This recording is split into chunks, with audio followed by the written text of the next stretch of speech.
మహిళలకు free bus సౌకర్యంపై BRS రాజకీయం చేస్తుందని చెప్పారు మంత్రి పొన్నం ప్రభాకర్. ఈ స్కీమ్ను బీఆర్ఎస్ ఆహ్వానిస్తుందా లేదో చెప్పాలని అన్నారు. కేంద్రం నుంచి ఎన్ని నిధులు రాష్ట్రానికి తీసుకొస్తారో చెప్పాలని కిషన్ రెడ్డికి సవాల్ విసిరారు పొన్నం ప్రభాకర్. తెలంగాణ అభివృద్ధికి 10 ఏళ్లలో కేంద్రం చేసింది గుండు సున్నా అని ఆగ్రహం వ్యక్తం చేశారు.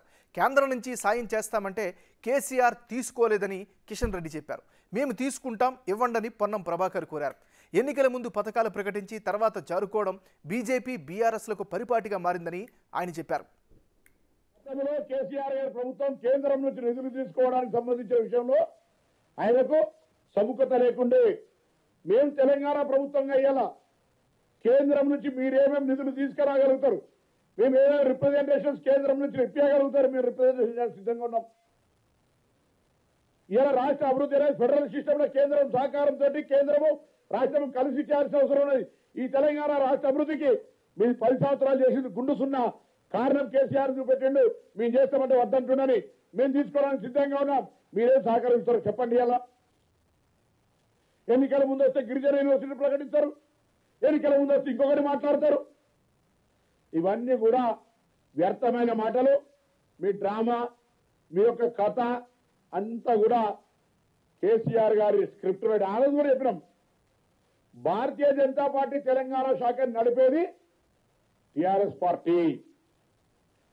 వాళ్ళకి ఎప్పుడైతే జాతీయ పార్టీకి టీఆర్ఎస్ సేవలు, టీఆర్ఎస్ యొక్క ఆకాంక్షలు అవసరమో ఆ స్థాయిలో పార్లమెంట్ పరంగా వీళ్ళు అక్కడ ఉపయోగపడ్డారు, ఉపయోగపడతారు. ఉపయోగానికి వీళ్ళకి అటువంటి సాన్నిహిత సంబంధం ఉంది.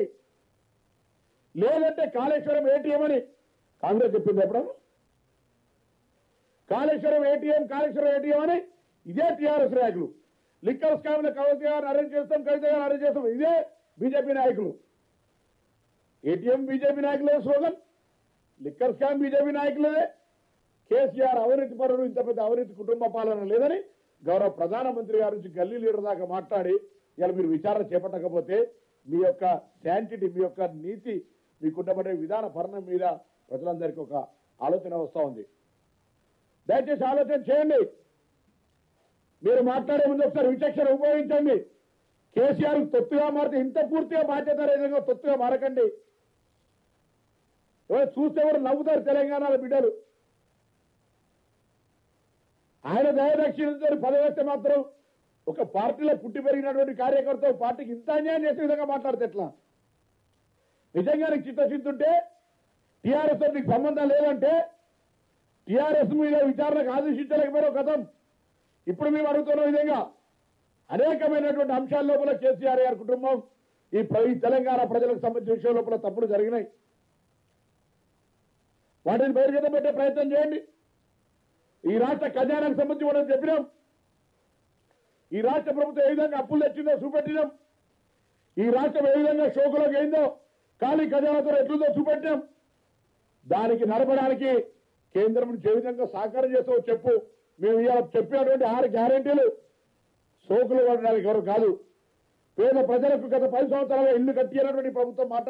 ఆ ప్రజలకు ఇల్లు కట్టియడానికి ఏ పేద ప్రజలకైతే మిగతా అవకాశాలు కావాలనో ఆ అవకాశాలు ఇవ్వడానికి కొరకు మా ప్రభుత్వం కృషి చేస్తుంటే దాని మీద కూడా అప్లికేషన్ల ప్రక్రియ కొనసాగుతుంటే దాని మీద కూడా రాజకీయం చేసే విధంగా మాట్లాడుతూ ఉన్నారు. ఇది మంచిది కాదు. కిషన్ రెడ్డి గారు, మీరు నిజంగా టీఆర్ఎస్ అవినీతి పట్ల కన్సర్న్ ఉన్నట్టయితే మా విచారణకు మీరు చేపట్టే జ్యుడిషియల్ విచారణకు సహకారం చేయండి. లేదా కేంద్ర మంత్రిగా సిబిఐ విచారణకు లేఖ రాయండి. లేదా బాధ్యత నుంచి తప్పుకొని సపరేట్గా కేసీఆర్ భజన కొడుతూ ఉండండి.